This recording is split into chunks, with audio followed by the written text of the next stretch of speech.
This is Charles Carver with Pride Auto Plaza in Wichita, Kansas. And today I've got a beautiful 1957 Chevrolet Bel Air two-door post car. I'm really proud of this car. Back in high school I had a 56 and a 57 Chevrolet, so all of these what we call Tri-5 Chevrolets are really special to me. And this is an amazing original car.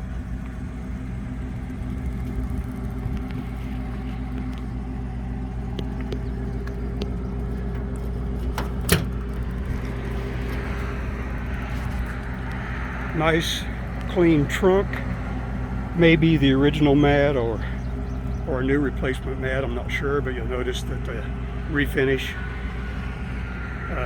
on the interior of the trunk is fantastic.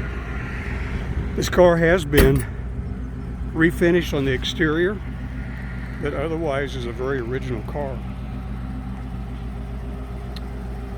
And when I say original, the car was built in Kansas City and shipped to Bernine Chevrolet in Douglas, Kansas, where it was sold, and to the best of our knowledge, it's only had 2 owners. And I checked the numbers on this motor, and this is the original 283 V8 2-barrel engine. It's really rare to see one of these that still has the original air cleaner. Has factory power steering, which is also very rare. Has a deluxe heater, and you may not think that's a big deal, but I had a 57 Chevrolet that had a California heater, and these heaters do put out a lot more heat. The deluxe heater puts out a lot more volume. Car also has the rubber bumper tips on the front bumper, and I don't know if those came from the factory or if those were added when they redid the exterior. But if you look at the exterior, I talked to the body shop that redid this car a number of years ago, and the guy, just from memory, said it had been a long time ago, but he did remember this car well. And the car had no rust in it, including the underbody panels and braces, which is really rare. It had the trunk had a little bit of rust underneath the weather stripping, so they replaced the deck lid. I'm talking about the deck lid that had a little bit of rust underneath the weather stripping, so they replaced that. But the body had no rust in it, nor the floorboards, nor body braces. The right rear quarter panel did have some body work done on it that they thought was of poor quality, so they replaced this quarter panel. Otherwise, this is all original metal car. They took down it to bare metal and brought it back up with PPG high quality products. It's got a urethane PPG base coat, clear coat that's been color sanded and polished out, and just probably quite a bit better than a original factory 57 Chevrolet sitting on the showroom from the plant in Kansas City, Missouri. Also, all the chrome, stainless steel emblems and trim on the car are excellent. I wouldn't say perfect, because I don't think I've ever had a perfect car. They're only in car shows. But if you just look at the stainless steel, the bumpers, the tail lights, all that stuff that's normally deteriorated and dinged up, this car, it's just almost perfect. You'd have to really look hard to find any flaws. The hubcaps may also be original, and the reason I say that is I think if they're reproduction hubcaps, the paint on the centers, the blackout paint would be better, and like at least one of these, almost all of that blackout paint's gone, so I kind of suspect these may be the original hubcaps that came with the car. When they refinished the car, they also took apart all the interior, all the door jambs and door openings, and they even took the dash apart. And just an amazingly nice, detailed, professional job. It's really nice to see craftsmanship like this on a vehicle. The paint shop told me that the bill on doing this car's refinish was around $30,000, and when the second owner went to pick it up, he said he didn't know how he was going to explain that to his wife, and he might have to skip restoring the interior. He might have to skip restoring the interior because of the expense, the $30,000 he spent on the outside.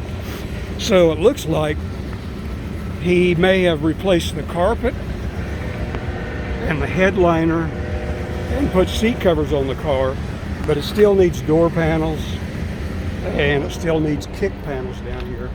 As you can see, it doesn't have any kick panels. This car also has something that's pretty rare, a facial tissue holder that's mounted under the dash from the factory. Like I say, it's the deluxe heater. It's got the AM radio and factory clock. And I had one of my friends who is really good working on muscle cars and classic cars. In fact, he won't work on a late model car. I had him go over this car and make sure all the gauges work and the emergency brake and everything in this car was ready to go, so somebody could just get in it and drive it and enjoy it and wouldn't have to piddle with anything. And it does drive out great.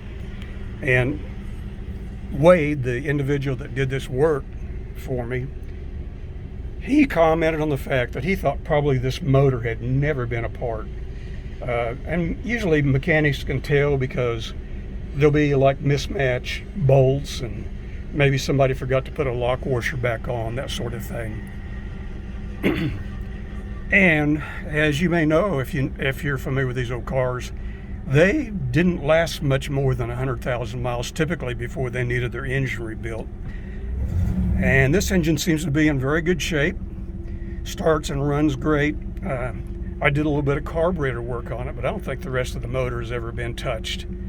I also want to point out it's really nice to see this big steering wheel still in this car. You see so many classic cars that have little custom wheels, and to me, they need the big original wheel. This also has the nice original style horn ring. I don't know if that's original or reproduction, but it's in nice shape. Usually they get broken because this is just made out of pot metal and people are banging on them up here and they break this. The horn is one of the things that I asked Wade to make sure worked, and I would suggest if you buy this car and you want to honk the horn, press it in the middle instead of on the ring, because you put a lot of pressure on a weak area right here, and it's likely that if you do that very much, you'll very likely break it. Anyway, because of this information that I'm giving, I hope you find it to be interesting. I'm fascinated by these kind of things. Of course, there is no Carfax kind of information on these cars. They didn't start that until 1981 when they're required to go to a 17-digit ID code, and this only has, I'd have to count them again, like maybe eight letters, something like that, in the ID back then. You'll notice that odometer reading is 76,564 miles. Now, it's possible that could be rolled over once or 10 times, but I really think that it's pretty likely that may represent actual miles because of the condition of the motor. And if you'll notice, that 7 is very faded, like it's been sitting there for many, many, many years and the sun has wiped it out. So I suspect that this really is a local two-owner car that has never been apart other than the exterior restoration, and very likely is the actual 74,000 mile car. All right, this car starts and runs easily. Usually you don't have to even touch the accelerator if the car's been running and is warmed up, which it has. If it's been sitting for a few days, you want to push the accelerator to the floor one time to set the choke and to pump, to have the accelerator pump squirt some fuel into the intake manifold, but otherwise it really starts easily. So we'll just take it for a quick little spin to show you how nice it drives out. Boy, it is hot here today. It's supposed to be another 100-degree day in Kansas. We've been having a lot of those.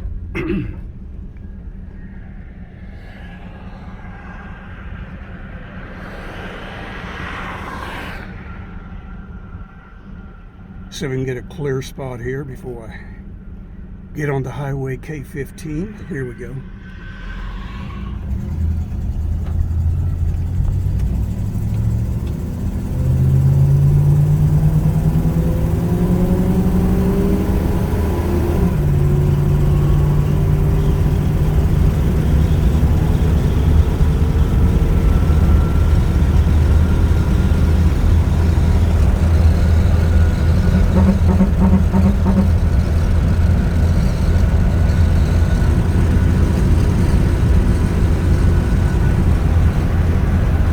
My hand is fairly steady on keeping the car going down the road.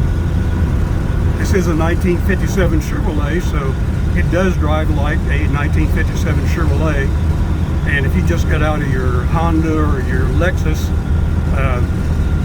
it'll remind you how much technology and the car manufacturers have improved their techniques and their designs since 1957.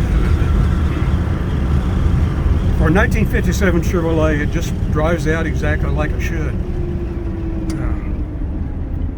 Everything seems to be in pretty good shape mechanically. The brakes work, the tranny, the motor, that's all good. The fuel gauge is working. The temperature gauge works. The lights work. The turn signals work. The heater works. Don't need that today for sure. I think right now it's about 95 degrees.